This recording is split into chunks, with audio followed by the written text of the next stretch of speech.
Good afternoon, everybody. It's Lisa with Undermined Propaganda. It is May Day, May 1st, 2026.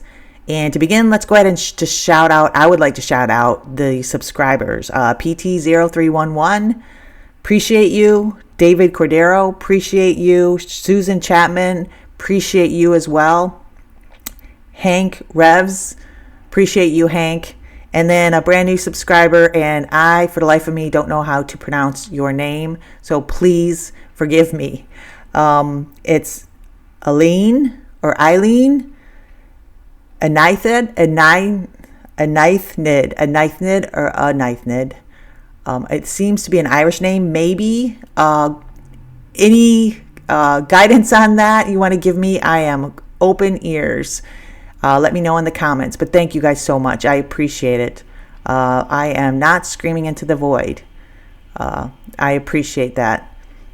I was thinking a lot today about how many things are fake in our society. I mean, I cherish anything real. I mean, nature, my dog, just the real authenticity of those interactions. A good friend and a deep conversation. It means the world to me. And then we have the other side of that. We have so many things that are fake in our society. We have what we call a democracy, which is seriously a joke. I mean, there was a study by Princeton in 2014 where they assessed every law that was passed. And what they found was every single law, barring of just a few, every single law benefited corporations. Corporations literally a lot of times, I don't know if you guys know this or not, but I was reading that corporations actually literally write the legislation for our politicians and send it to them, and they just sign it and pass it. I mean, they might as well go into Congress and just show us how they write it out and then give it to the politicians who are bought and paid for and sign it. And of course, being that the corporations write the legislation, in what universe would that legislation be written to our advantage? It's not. And it's obvious in the way our society is literally collapsing before us, as far as wages, housing, any kind of social safety net being slashed, any kind of protections from these big corporations being negated. So that's one thing. Democracy, I mean, come on, let's be real. Another thing that's fake is the stock market. I mean, the stock market is... What I learned years ago was that a company would come out and make a good product. If they could convince some groups of people that this product was going to be good and beneficial to society, they could get buy-in and people would buy stock so this company could grow and then make better products, and these things would enhance society. That is not what happens. Our stock market is completely propped up. Stock buybacks are now legal. They were made legal by Ronald Reagan in the 80s. So the stock market increases because corporations take their profits, and rather than investing in their workers in a better product, they buy stocks. And they pay their CEO millions. And when they buy stocks, it inflates the price of the stock, and it looks like the company is actually growing when in essence it's not. The only thing it's growing is the CEO and shareholder fortunes. So that explains in a large way, especially there's also Trump and the administration pumping money into the stock market to keep it inflated. And you have these AI companies that just keep borrowing money and inflating their stock. And they are the largest portion of the gains in the stock market that has, as of today, actually reached another record high. So, these are some of the reasons why the stock market can appear to be performing extraordinarily well, while the rest of society is literally collapsing. While there are no jobs, there's no living wage, yet the stock market is going insane. And we reached another record high today. So, I don't know, fake, how fake is that? That would qualify for fake. Freedom of speech is another thing. I mean, do we really have freedom of speech? Did we ever totally really have it? But we do not have it now. And one of the places it's most evident is when it has to do with Israel, the state of Israel. And as we have seen, especially since this genocide in Gaza, the more people that speak out, the more restrictive they get on our speech, the more surveillance, the more punishment we get for speaking out against Israel and being pro-Palestinian and talking about the genocide. And one example that's been on the books for many, many years is something I learned fairly recently. But there are approximately 28 states in the United States where if you want a government contract, you literally have to sign a loyalty pledge to Israel that you will not boycott any of their products, you will not call for divestment in order to get that government contract. If you don't sign that, you don't get the contract. You could boycott something in America, you could boycott an American company and still get that contract. But if you boycott Israel, you are not eligible for that contract. Abby Martin, a fantastic journalist, actually had this happen to her in the state of Georgia some years ago over, I believe it was a speaking engagement where they asked her to sign a contract like this. So there's that, the freedom of speech, which, come on, I mean, we're talking about things that we have as though they're genuine and they're true and they're real, and it's not when you break it down and look at it, not when you experience these things. The elite and their physical transformation. One example is Mar-a-Lago face. I mean, I don't know if you've heard of that or not. Just, again, Google that, look that up. But anybody in Trump's realm or Trump's universe, anybody in that elite arena, you could see plastic surgery after plastic surgery after plastic surgery, and they're transformed into beings that don't even look human anymore. They look like robots, and they all look almost exactly the same cheekbones, the same overinflated lips, the same. They just don't even look real anymore.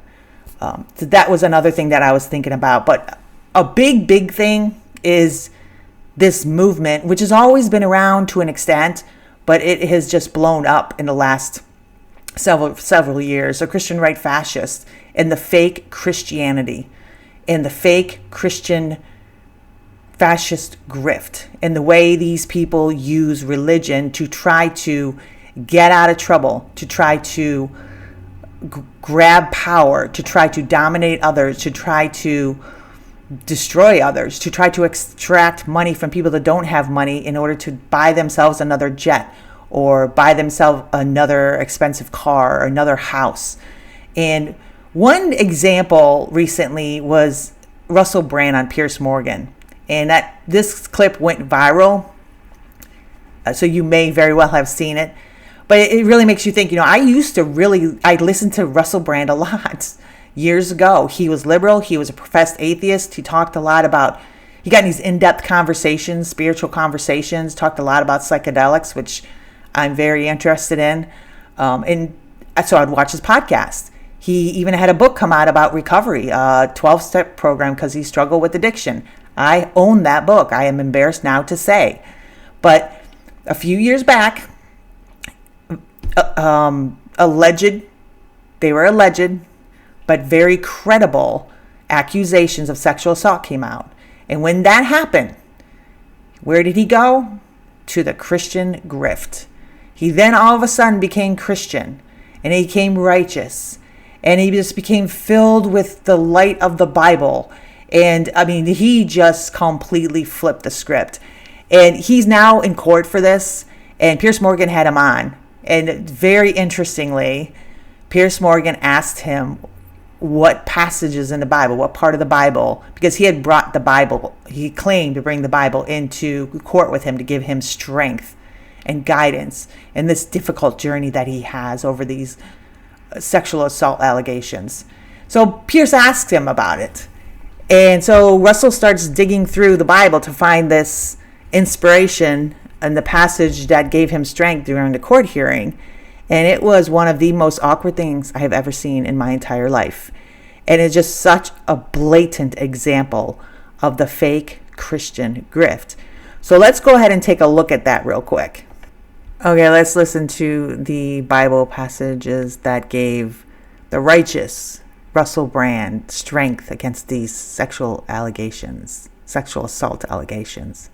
And in Christ, there is the potential that you yourself can live with the odd paradox of your brokenness and the sort of failings of your life and the mistakes you've made and the errors, but also becoming whole in that. Whole in that. For there even to be justice or innocence, these concepts and words, there is the potential that you yourself can live with the odd paradox of your brokenness and the sort of in that. Whole in that. For there, sorry guys. This might sound a bit, I don't know, woo-woo or hippie, that the sort of the energy is a kind of like, talk this Bible into court, and I feel like I already know where that thread's going. I'm preempting your essence. I think you're cynical about human beings. I think you're cynical about yourself. Not at all. I think you're cynical about yourself. I'm one of the most positive people you'll ever meet. I don't think you believe that you're capable of greatness. I don't think you're... I've already achieved greatness. Oh, God, darling. I don't think you're capable of participating in meaningful change or even meaningful conversations. I think you think the best that Piers Morgan can do for himself is to host hideous spectacles of conflict about real serious, awful Bible, actually. But I think it was this one you took into court. There we go. Sometimes I also think you're not listening. Like that's what like I also did. You're literally talking about. But what I mean by that is that this might sound a bit, I don't know, woo-woo or hippie, that the sort of the energy is a kind of like, talk this Bible into court, and I feel like I already know where that thread's going. Where's it going? It's going to go, what are you like holding in there? What did you think that was going to be achieved by that? And it's not like, that's what it is. It's cynicism. That's what it is. It's cynicism. I think you're cynical. He's avoiding it. I'm not preempting your question. I'm preempting your essence. I think you're cynical about human beings. I think you're cynical about yourself. Not at all. I think you're cynical about yourself. I'm one of the most positive people you'll Russell, ever meet. you make us cynical. You're capable of greatness. About people. I've already achieved greatness. Oh, God, darling. I don't think you think you're capable of participating in meaningful change or even meaningful conversations. I think you think the best that Piers Morgan can do for himself is to host hideous spectacles of conflict about real serious, awful, dreadful stuff. Why are you here then? Well, I'm here actually because I don't mind trying to learn a little bit from you. Okay, I moved it ahead a little bit to get where he's digging through the documents, the Bible, trying to find his righteous strength. Of greatness. I don't think you're... I've already achieved greatness. Oh, God, darling. I don't think you're capable of participating in meaningful change or even meaningful conversations. I think you think the best that Piers Morgan can do for himself is to host hideous spectacles of conflict about real serious, awful, dreadful stuff. Why are you here then? Well, I'm here actually because I don't mind trying to learn a little bit from you. You're prepared to come on something you categorise as a hideous spectacle? No, I think it's a hideous spectacle, say for example the stuff where there's multi-panels and people are like really screeching at each other, maybe about trans issues or whatever. And I don't know, maybe there's... Can I question about your Bible? Yes, if you want to. Thank you. Was that the one you took into court? You're the very one. Okay. What was your thinking of taking it into court? And what you were seeing, looking at some passages, what were the relevant passages for you? All right. Thank you for asking me. Thank you. That didn't hurt, did it? A little bit. It was this from Isaiah. And you're right, where did he say, be chilled? Sometimes I lose the chill, man. It's pretty... You're busted, Russell. It's this.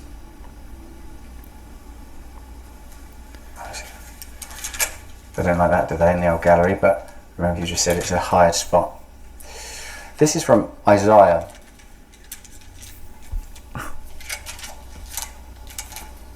Brutal. Excuse me.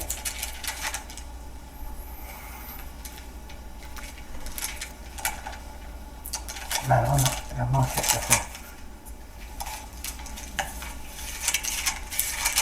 Oof. It says here.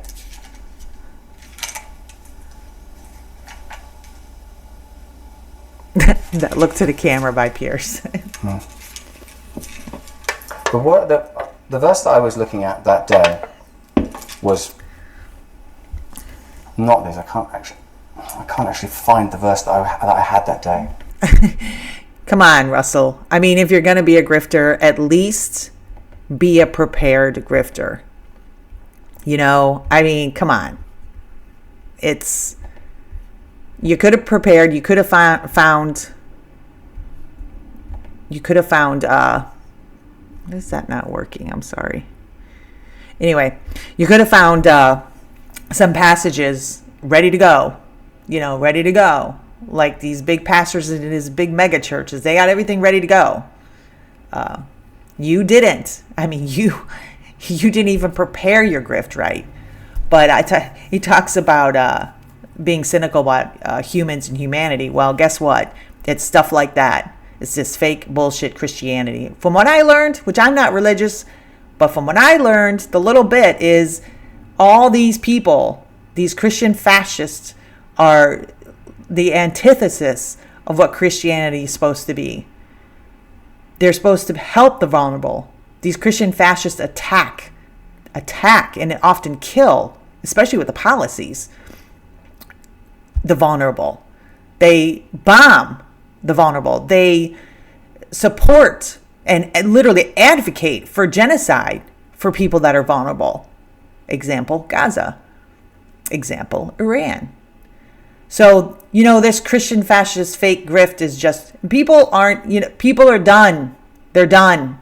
And that's why this clip went viral. People are done.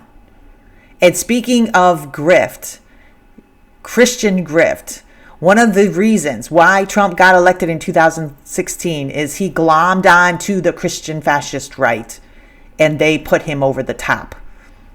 Even though he was never in his life in any way had any kind of Christian, what you would call Christian values, moral values. Let's be real. He never had any moral values, but he rode in part to his presidency, the Christian grift. And I don't know if you guys remember this little clip from back then where he is questioned about his favorite part of the Bible. Let's take a look at this real quick. Similarities to Russell, but Trump does a little better. He pulls it off better, even though he's just blatantly lying here. In this clip, he is asked what his favorite passages are in the Bible that the man's never read. You mentioned the Bible. You've been talking about how it's your favorite book. And you said, I think last night in Iowa, some people are surprised that you say that. I'm wondering what one or two of your most favorite Bible verses are and why. I wouldn't want to get into it because to me that's very personal. When I talk about the Bible, it's very personal, so I don't want to get into verses. I don't want to get into... There's no verse that means a lot to you that you think about or cite? The Bible means a lot to me, but I don't want to get into specifics. Even to cite a verse that you like? No, I don't want to do that. Are you an Old Testament guy or a New Testament guy? Probably equal. I think it's just incredible. The whole Bible is incredible. I joke very much so. They always hold up the Art of the Deal. I say my second favorite book of all time. But I just think the Bible is just something very special. Have you ever read the Quran? Do you have a view of that? I have not. I have not read it. What's your view of that as a piece of important world history? Well, it's certainly a piece of world history, and lots of things are happening, but it's not something that I have a lot of interest in. I would like to find out what's happening, why the hatred, why this. No clue. You look at what's going on in the world, and it's wonderful to say, hey, let's not look at Sweden, and let's not look at Norway, and let's not look at different places, but you look at what's happening with the Quran, it's a pretty scary thing. Oh my goodness. The racism always came through. It just always came through. But I tell you what, Russell should have taken some pointers from Trump and looked back at that clip, and he could have just answered Piers the same way. Well, I just really don't want to, they're all good. I love them all. It's my favorite book. And just diverted the conversation. Trump is much, much better at that. But anyway, just a little bit of my thought process as I go through the day. And I was thinking a lot about how much stuff is fake, and also about how important it is to have interactions that are real conversations with people that we know and love, conversations that go deeper than how's the weather. Those deep, meaningful interactions, connections, authentic, that build connection and build community. All right, guys, thank you so much for listening. I appreciate all of you. Anybody that found any value whatsoever in any of this, please like, subscribe. It is free. Share, comment. And again, thank you to all the new subscribers. And most importantly, I hope that all of you find some peace in your day. Thank you so much, guys. I'll talk to you soon. Bye.